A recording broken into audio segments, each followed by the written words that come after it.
Hello everyone, this is Ricky Kavre from Gossipfunda. Let us have a look at how to unsend an email in Mails on your iPhone. So for this, you have to first go to your settings and then scroll down to the mail.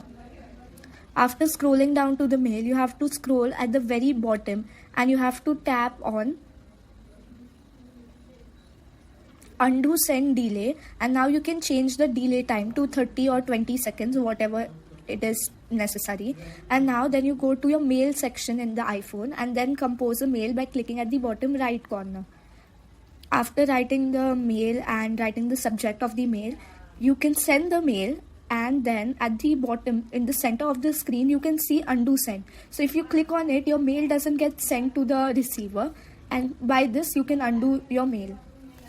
Thank you for watching the video. Hope that it has enlightened you with some cool tips and tricks. Do like, share and subscribe to Gossipfunda. For more such amazing contents, do visit gossipfunda.com. Link in the description.